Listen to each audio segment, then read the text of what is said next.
Kule kwenye nchi za wenzetu kukiwa na uadui mkubwa, vita na visasi kati ya Waislamu na Wakristo, Watanzania tumeonyesha sisi ni wamoja, tusiotofautishwa na dini zetu. Hapa ndo pale tunapojua na kuamini kuwa Watanzania ni wamoja, haswa hawatenganishwi na dini zao, makabila, rangi wala imani. Unatazama Mseto Media, tafadhali kwa wewe ambaye bado huja subscribe, hakikisha umebonyeza maneno subscribe sasa, kisha itakujia kengele, ibonyeze pia ili usiwe unapitwa na taarifa zetu. Kwa upande wa uongozi wa dini ya Kiislamu nchini Tanzania, kiongozi wa juu kabisa ni Mufti Abubakari Zubeir, ambapo kwa kufuatia hitifaki ni kwamba yeye akifanya jambo basi pia amelifanya kwa niaba ya waumini wa dini ya Kiislamu nchini. Taarifa ni kwamba Mufti Abubakari Zubeir amefanya jambo ambalo limepokelewa na wengi kuwa ni upendo na umoja mkubwa kati ya Waislamu na Wakristo.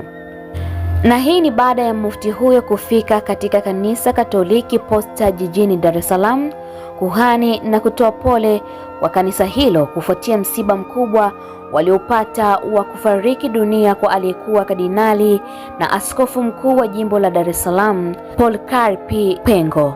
Kitendo cha mufti kufika kanisani tena akiwa amevaa kanzu na kutoa pole, huku akimwelezea Kardinali Pengo kuwa alikuwa mtu mwema kwa watu wote, kimewagusa wengi, huku wengi wakisema huu ni upendo na Utanzania, lakini pia ni mfano mwema wa kuigwa na waumini wote wa dini nchini.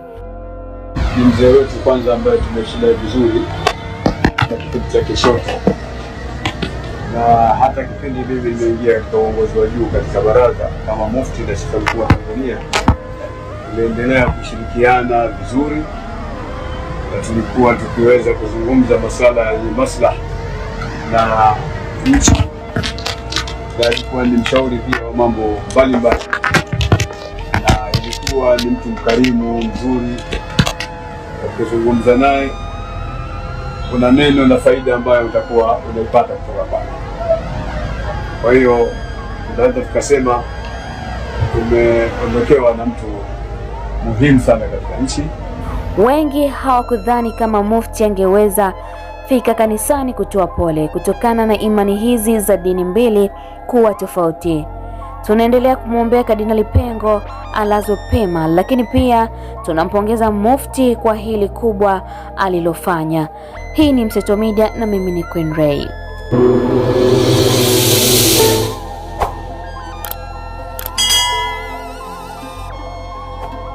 Hakikisha umesubscribe, comment, like na kushare. Mseto Media, we connect everywhere.